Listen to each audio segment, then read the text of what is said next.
أعوذ بالله من الشيطان الرجيم بسم الله الرحمن الرحيم أعوذ بالله من الشيطان الرجيم بسم الله الرحمن الرحيم adúpẹ́ fún Ọlọ́run àwa tọrọ ìkẹ́gbẹ́ fún gbogbo àwọn òṣìṣẹ́ Ọlọ́run tán sí pọ̀ Ọlọ́run bá ṣàlékún àforíjì fún wọn ọ̀nà gbàtà àgbà ló kúrò lọ́ba mójúkó láì fi wọn gbogbo àwọn ènìyàn tán bẹ lélẹ̀ ọlọ́ba òrùsọ̀ ẹ̀sọ́ wọn ọlá bẹ́ẹ̀ kàánà kúrò àwọn ènìyàn òrùsọ̀ ẹ̀sọ́ gbogbo aláàpọ̀ gbogbo àwọn ènìyàn tán pọ̀ tó ètí lọ́ba adáàbò rẹ̀ mọ̀ wọ́n wọ́n bá tún adé tán lọ́ba òrùsọ̀ ẹ̀sọ́ wọn ìlú Ìlọrin ọlọ́mọjọ́ dàrú ọlọ́ba àfìlú Ìlọrin lọ́kàn balẹ̀ gbogbo olùkọ̀ọ̀kan lórílẹ̀‐èdè Nàìjíríà Ọlọ́run má jẹ́ kí wọ́n dàrú Ọlọ́run bá a fi àwọn ìlú náà lọ́kàn balẹ̀ gbogbo orílẹ̀‐èdè kọ̀ọ̀kan ní gbogbo àgbálá ayé Ọlọ́run má jẹ́ ká dàrú bá a fa orílẹ̀‐èdè náà bá a fi lọ́kàn balẹ̀ ọ̀la ẹ̀ ń ṣe Ọlọ́run. Ìbánisọ̀rọ̀ wa lọ́dọ̀ alẹ́ yìí pé kádàrá mélòó lọkùnrin àti obìnrin ní àyẹ̀wò gbà á kádàrá mélòó lọkùnrin àti obìnrin níbi tí gbogbo ṣé ẹ̀ máa ní kádàrá méjì lóòótọ́ èyí ní kádàrá méjì àmọ́ ọkùnrin gbogbo tí ń jọ́kùnrin ẹ̀yìn kádàrá méjì Ọlọ́run kírètì fún gbogbo tí ń jọ́kùnrin nínú méjì yìí ẹ̀yọ̀ kan máa jẹ́ ti ẹnu ẹ̀ èwo ní ti ẹnu méjì tí ọkùnrin ní gbogbo tí ń jóbìnrin ẹ̀yìn kádàrá méjì yìí gbogbo tí ń jóbìnrin ní nínú àwọn kádàrá méjì yìí ìwọ obìnrin tó ń gbọ́ mi ẹyọ kan ní ọ̀jẹ̀ ti ẹnu ẹ̀ èwo wá ní ti ẹnu ẹ̀ nínú ẹyọ kan yìí nínú kádàrá méjì t'Ọlọ́run kírètì fún àwọn ọkùnrin tó dá nínú méjì ẹyọ kan gbọ́dọ̀ jẹ́ tiẹ̀ nínú ìwọ ọkùnrin tó ń gbọ́ màbí tó ń wò mí kádàrá méjì t'Ọlọ́run kírètì fún gbogbo àwọn obìnrin tó dá ìwọ obìnrin tó ń wò màbí tó ń gbọ́ mí ẹyọ kan gbọ́dọ̀ jẹ́ tiẹ̀ nínú ẹ̀ gbogbo ọkùnrin t'Ọlọ́run wá dá pátá 100% ọkùnrin 75% ni wọ́n ní kánú kádàrá yìí àwọn 25% tó kù àwọn ni wọ́n ní kejì ní gbogbo obìnrin t'Ọlọ́run bá dá ní 100% 25% nínú àwọn obìnrin wọ́n ní kan nínú àwọn kádàrá méjì 75% tó kù àwọn ló ní kan nínú àwọn kádàrá tó yẹ lọ́jọ́ àwọn mẹ́rin Al-Qur'an Karim wọ́n yẹ àwọn mẹ́rin Al-Qur'an Karim nínú chapter 34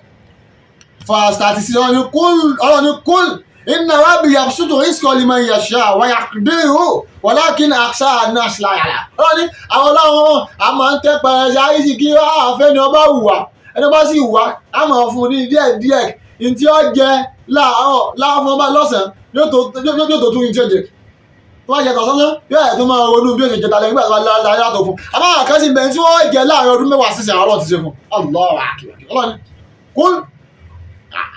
àwa náà wá ń sọ fún ìwọ tó ń gbọ́ mi báyìí pé kádàrá mélòó lọkùnrin ní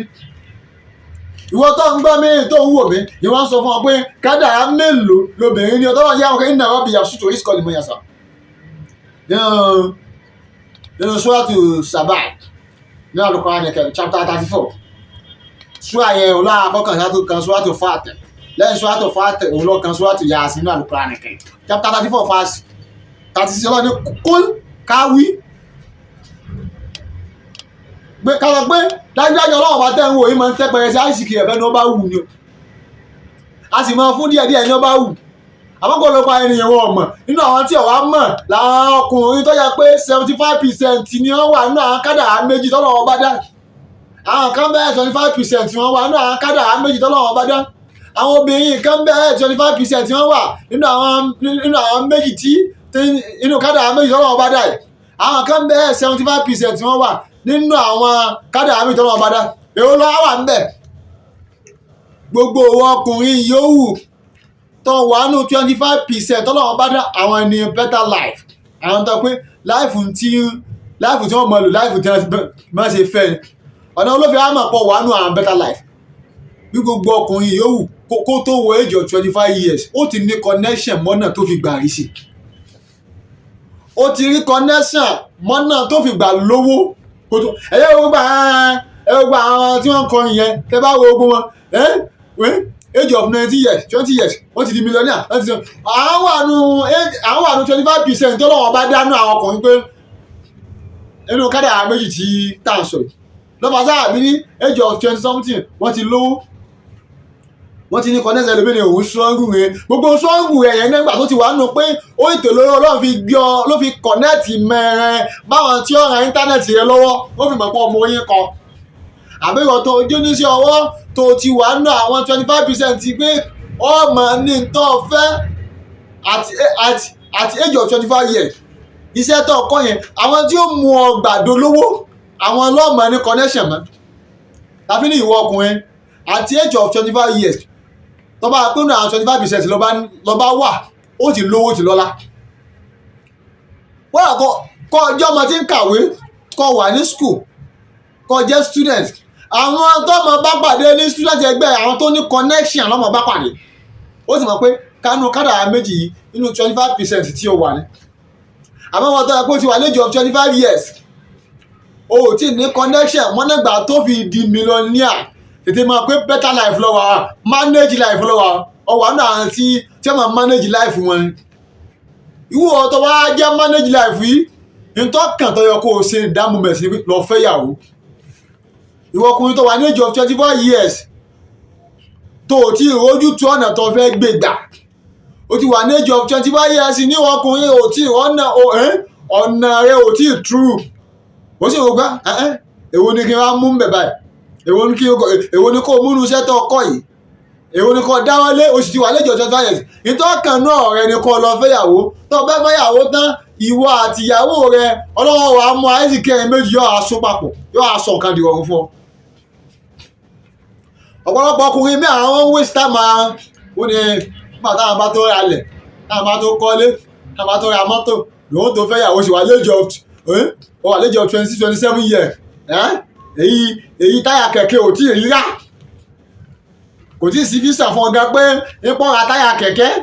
àwọn nígbà tó bá sọ pé bọ̀wọ̀ fún aláàrẹ náà ló ń waste life ara rẹ o ti mọ̀ pé manage life lọ́wà tètè gba kádàrá lọ fẹ́yàwó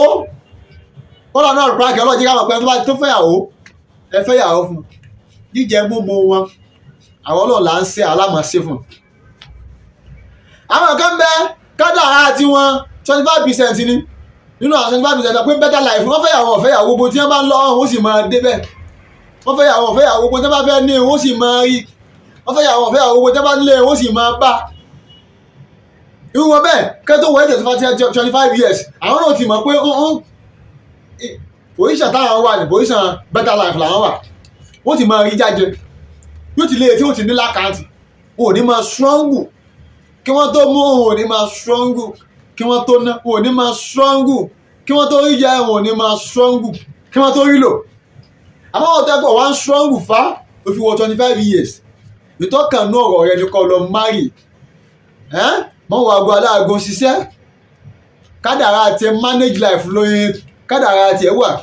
àwọn tí sì ń lo manage life tọ́lọ̀ ń create 75% ní àwọn pọ̀ jù àwọn tí ń lo better life tọ́lọ̀ ń bá create 25% ni wọ́n náà wo tó gbé ọ̀nà jì síra wọn 25% sí 75% manage life 75% ni wọ́n lọ marry lọ wá kànṣe kan lọ lò gbèsè ayé rẹ síbi tó dáa mọ waste time ẹ tọkùnrin nù ọmọ ọdún mélòó lobìnrin ọ̀hún wà tó ń lò ti mọ̀ pé connection manage life ni ọmọ ọdún mélòó lobìnrin wà tó ń lò ti mọ̀ pé connection better life ni gbogbo ọmọbìnrin yòówù títí o tí ní connection tó fi wọ age of 21 years torí àsìkò àtàwọn àfi wọ age of 21 years kò sí tóbìnrin máa ní body tó tì ní ó tì ní front tí ó ti máa attract àwọn tí ó mú ọ ní connection better life ó tì ní back àti gbogbo figure yòówù tọ́lọ́ ń bá fún ẹ ó ti ní tọ́ pé body yóò ti máa attract tí ó ti gbé ọ pàdé connection àwọn tí ó fún ọ ní better life kálọ̀ ọ̀bá sí wọn ò bí ọmọ better life tẹ́lẹ̀ gbogbo ifs ó ti ní body yóò ti máa attract yẹn before age of 21 years before age of 21 years ọ̀ wá ní connection kankan mọ́ better life ó ti mọ̀ pé manage life ní life rẹ ìwọ tí life rẹ wà ní manage life tó wá dòdò pé no right man lọ wá kí ó láìsàn torí kó tó lọ àkọ́kọ́ rò lè rí right man nínú ẹlẹ́ẹ̀kejì bẹ́ẹ̀ gbogbo àwọn tó wá ń gbé kì í tí wọ́n ń gbé ọ kì í wọ́n kàn máa bọ̀ sùn lásán ni látara bí ó ká ìsan tó bá sì ká ìsàn kò sí tó kú mọ́ ikú ni látara pé olódò pé right man lọ́wọ́ kí ó bọ́ sọ́wọ́ àwọn tí ó fẹ́ sógun owó àjíǹtì 21 years o ò tí ì ní connection mọ́ right man tó o bá ti lé ní 21 years báyìí ní tó kú ọkùnrin pé bó ṣe márì ló kù tó bá márì tán ọlọ́run wa sọ gbogbo ohun tó ń wá kì yẹn yóò wá sọ́ dí ọ̀fọ̀ lábẹ́ ọkọ rẹ ẹ mọ̀ jẹ ní ọ̀rọ̀ ẹ mọ̀ mú ní ọ̀rọ̀ ní kún iná rọ́bì yabsutu rizqa liman yasha bọ́lá wọn bá kà kún àwọn tí ó tẹ pẹrẹ sí àìsíkì rẹ̀ fún ìrọ̀rùn yóò já sí wọ́n yà kìdí ìrù tó yẹ pé àwọn tí ó mọ̀ rí díẹ̀ díẹ̀ ọlọ́run bá kọ́ mọ́ gba mọ́nẹ́jì láì fún ẹ bẹ́ẹ̀ ọlọ́run wàlákì náà sáà náà sọ̀rọ̀ àmọ́ wàlákì náà sáà náà sọ̀rọ̀ àyàlà ọ̀nà ọ̀pọ̀lọpọ̀ àwọn ọmọ ènìyàn òun èyí fẹ́ gba kádàrá tọ́lọ́run bá kọ́ mọ́ wọn bá wà náà sọ pé kádàrá mọ́nẹ́jì láì fún lọ bá wà gbà á bọ́lọ̀ ṣe kọ́ mọ́ ìwọ tó wà nù ọwà nù kádàrá better life máa yà ẹ pé yìí pé ọmọ sí àbí ọlọ́dàdì ibi tó wù ọlọ́run ló gbé ọ sí ògùn sí mẹ́gbà tọ́lọ́run dá àwọn àdìbá ọ̀rọ̀ sọ pé ọlọ́run ewu láti bá ìmọ̀ fẹ́ rárá ó wù ọlọ́run ló gbé ọ sínú àwọn better life wọ́n máa fà àwọn manage life wọ́n máa fi wọ́n ṣe ẹ̀yẹ ìwọ tó wà pé àwọn manage life ọlọ́run á gbé ọ sí lóbìnrin náà wọ́n náà máa yà ẹ pé irú eré òsì wo ló mú wáyé kò rí bẹ́ẹ̀ ọlọ́mọdé tó fi gbé ọ sí manage life gba kádàrá rẹ bẹ́ẹ̀ níwọ̀n obìnrin tó bá ti wọ age of 21 years kó tó wọ age of 21 years tó bá ní connection ó ti ní tó bá wọ age of 21 years tó wá yí pé ò ní connection mọ́ better life tètè gba kádàrá rẹ kàǹbẹ̀ lọ́wọ́ ọba pé ẹni tó fẹ́ tí ó jẹ́ òun fún ẹni kọ́ lọ́ọ́ ní kó gbé pàdé rẹ kó sì gbé ọ̀nà pàdé ẹ̀ mọ́tò tó pé bẹ́ẹ̀ bá kọnu sí ọ ọ wà tọ́ ni ẹ̀dá tó bá kọnu sí ọ ọ wà tọ́ ni kíni mo ṣe wà yìí bíbọ́dì mi ṣe rí irú rẹ̀ sí mi ọ̀pọ̀ bá òun gan lọ́fẹ̀ẹ́ ló fi lálàáfíà ló fi ní fọkànbalẹ̀ láfi ní kádàrá mélòó lọkùnrin àti obìnrin ní nínú manage life àti better life ọkùnrin yóò mú kan nẹ̀ èyí tó bá bẹ̀rẹ̀ òun lọ́kọ̀ mọ́ nínú manage life àti better life obìnrin yóò ní kan nẹ̀ èyí tó ní òun lọ́kọ̀ mọ́ wọ́n gba kádàrá léyẹ̀ wọ́n á accept destiny rẹ wọ́n máa bẹ lọ́run pé kọ́nà kọ́ máa ṣe ìrọ̀rùn fún ẹ lérí tọ́lọ́run ọba kọ́ mẹ́ jíjẹ múmu rẹ kọ́nà kọ́ máa sọ dí nira ní tó kùnù láfi ní bóbi bá ti wà ní age of 21 years tí ò bá ti ní connection máa tí ó gbé tí ó sọdọ̀ lówó gbà pé manage life lọ́wà tó ò tí ní connection máa tí ó sọdọ̀ lọ́lá gbà pé manage life lọ́wà kódà kan mọ́jọ ọmọ olówó tó bá wà nú ẹni tó wà ń better life ó ní connection máwọn tí ó bí ọ̀gá at age of 21 years tó bá ti á wọ 21 years tó ní connection ti gba kádàrá gba kámú máa gbìyànjú bó ṣe máàrì lókù bó ṣe fọkọ alálùbáríkà tẹ́jọ máa nífọ̀kànbalẹ̀ ìwọ ọkùnrin náà tó bá ti wọ age of 25 years tó ò tí lówó tó ò tí lọ́lá gba kádàrá rẹ bọ́n ti mọ̀ pé manage life ló wà tó tí ní connection máa tí ó gbé ọ tí ọ ló fi rí jájẹ nígbà wọn ò sì bí ọmọ better life yìí gba kádàrá rẹ kó àwọn ọba bí ọmọ tó better life tó bá yẹ pé kádàrá better life bá ní ó ní connection mọ́ wọn pàdé wọn gbà tó tí wàá pàdé wọn tó ti wá wọ age of 25 years tó kàn ọkùnrin ọ̀lọ́ márì tó bá márì tó ọlọ́wọ́ sọ gbogbo ẹ̀dì ọ̀hún fún ẹ láfi ní kádàrá mélòó lọkùnrin àti obìnrin ní ẹni ìtawí náà bá máa kọjọ́ sáǹfààní fún wa bá gbé tí ọ̀tún wa wọlé wọ́n gbà tòsí jáde سبحان ربك رب العزة عما يصفون والسلام على المرسلين والحمد لله رب العالمين صلوا على رسول الكريم